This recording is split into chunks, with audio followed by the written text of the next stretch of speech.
The man who led India to freedom through peace once asked teenage girls to sleep naked beside him, Mahatma Gandhi. The name itself means great soul. The architect of nonviolent resistance who toppled the British Empire without firing a shot. A global icon of moral courage who inspired Martin Luther King and Nelson Mandela. Time magazine called him one of the most influential people of the 20th century. But what if the man who preached purity conducted experiments that would horrify us today? What if the champion of human dignity once believed an entire race was inferior? The truth about Gandhi is far more complicated than the saint we remember. Gandhi became the face of Indian independence in the 1920s and 30s, leading millions in peaceful protest against British colonial rule. His Salt March of 1930 became legendary. He walked 241 miles to make salt from seawater, defying British law, sparking a movement that shook an empire. When India finally won independence in 1947, Gandhi's philosophy of ahimsa, or non-violence, had proven that moral force could defeat military might. The world watched in awe. Here was a man who wore simple homespun cloth, owned almost nothing, and changed history through the power of conscience alone. But behind the legend lived a man whose personal choices would be unacceptable by any modern standard. In his late 70s, Gandhi began what he called brahmacharya experiments. Brahmacharya means celibacy, a vow Gandhi had taken at age 38, but these weren't ordinary tests of willpower. Gandhi invited young women, including his own grandnieces, to sleep naked in his bed. He would lie beside them throughout the night, their bodies touching, claiming this proved his spiritual purity.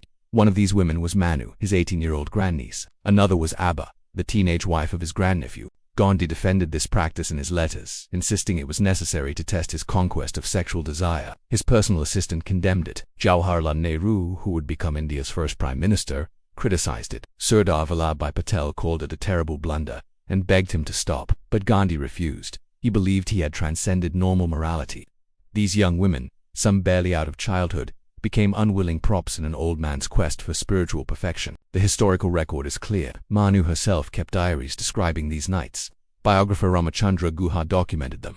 Gandhi wrote openly about his experiments in letters, showing no shame.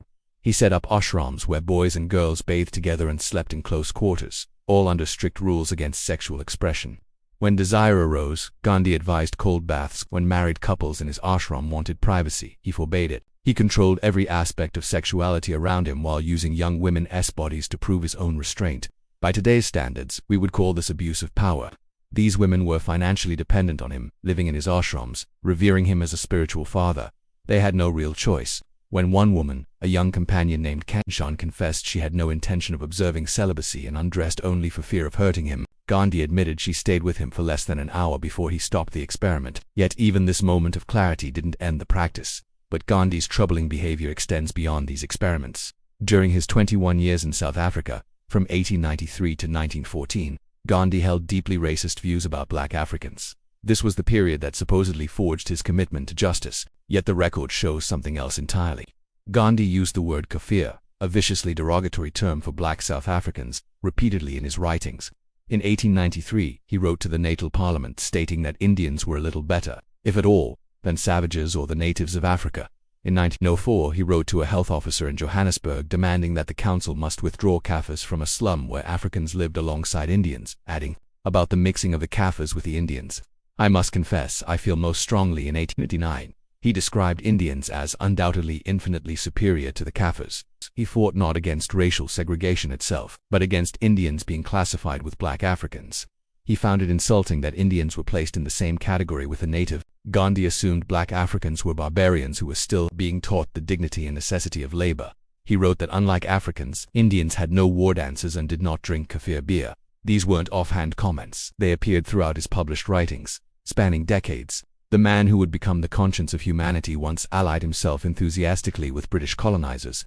During the Boer War, Gandhi formed an Indian ambulance corps and served as a sergeant major for the British Army. His activism in South Africa focused narrowly on Indian rights, never extending to black Africans who suffered far worse oppression. Only much later in life, after returning to India, did Gandhi begin to moderate these views and eventually speak against racism more broadly. But for more than 2 decades, the future Mahatma championed a hierarchy with white colonizers at the top, Indians in the middle, and black Africans at the bottom. Today, activists in Ghana and South Africa have removed Gandhi statues, calling him racist.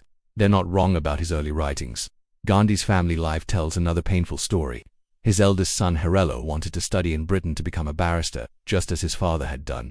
Gandhi refused. Instead, Gandhi awarded a scholarship for overseas study to a distant relative. The rejection shattered Harello. He returned to India hoping to carve his own path. Then tragedy struck. Harello's wife and young son died of cholera. His grief, mixed with years of his father's controlling discipline and denial, drove him to alcoholism and prostitution. In an act of ultimate rebellion, Harello converted to Islam, taking the name Abdullah specifically to hurt his Hindu father.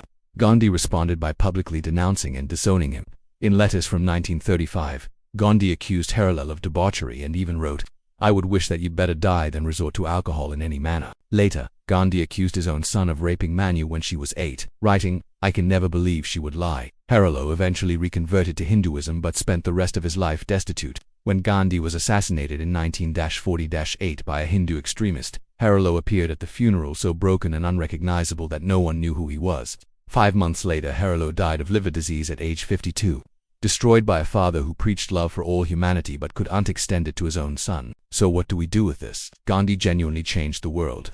His methods of nonviolent resistance inspired liberation movements across the globe. His courage in facing down an empire armed only with moral conviction reshaped what humans believed was possible.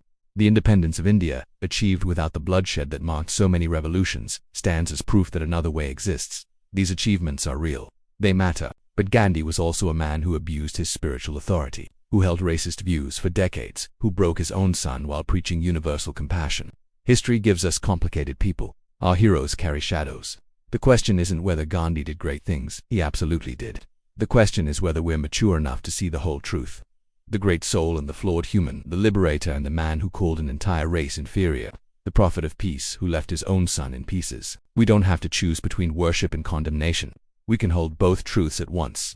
That's the only honest way to remember anyone, including Mahatma Gandhi.